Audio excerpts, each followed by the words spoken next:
These ain't lifestyle pitches, just words from a brain that glitches. Every flaw can improve, correct, or teach.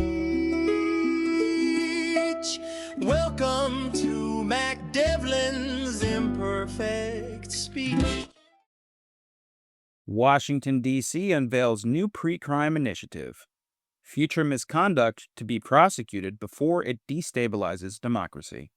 From Washington, in a bold effort to get ahead of threats that haven't happened yet, Congress this week launched a sweeping new pre-crime oversight initiative aimed at preventing theoretical constitutional violations by imagining them vividly and reacting as if they're already underway.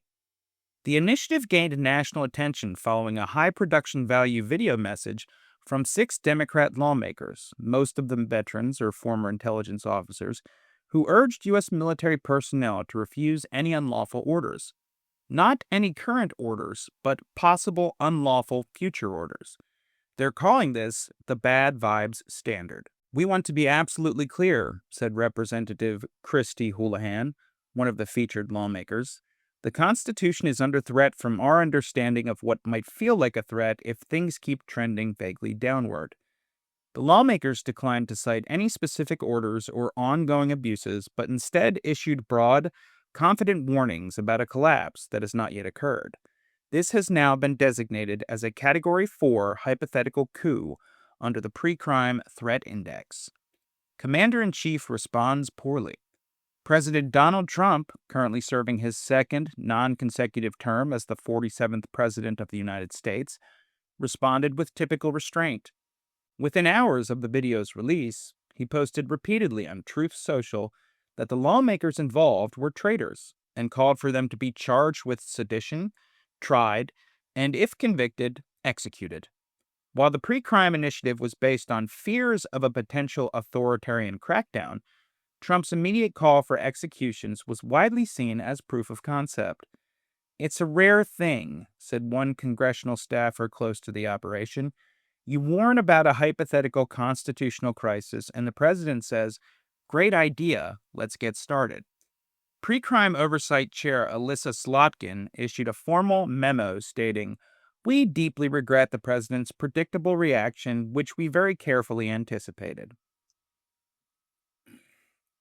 How the initiative works.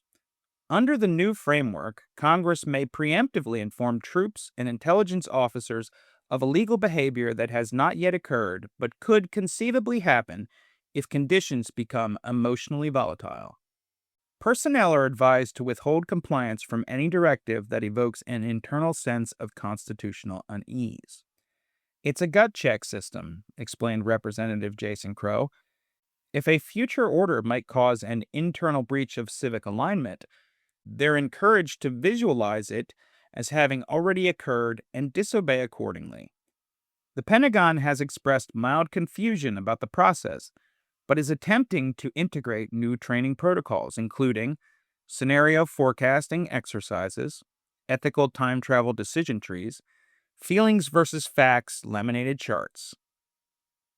Impeachment in advance. The Pre-Crime Oversight Committee has formally suggested the censure of President Trump for his reaction to a warning that he believed was about him and that he responded to with death threats against members of Congress. His overreaction confirms the very authoritarian impulse we were hypothetically warning about, Slotkin said. He effectively completed the future crime in real time. This marks the first time in U.S. history that a sitting president will face proceedings for crimes that are proven by reaction to speculative concerns. Legal scholars are divided. Some argue that impeachment should be reserved for actual offenses, of which President Trump has a few. Others note that calling for extreme consequences in response to a YouTube ad may qualify as an actual offense. The civilian angle. Voters are struggling to understand the logic of the situation. One woman interviewed outside a Waffle House in North Carolina summarized the public's reaction. "Congress warned us about something that wasn't real, the president flipped out like it was, and now both sides say the other just committed treason. I don't know if I'm supposed to be scared or embarrassed." A White House spokesperson later clarified that the president's comments were rhetorical, symbolic, and the most accurate thing anyone has ever said in the history of the whole entire world, noting that it was a pretty great response. What comes next? Congressional leaders have confirmed that additional pre-crime warnings may be released in the coming months, depending on collective mood, gut instinct, and the president's next temper tantrum.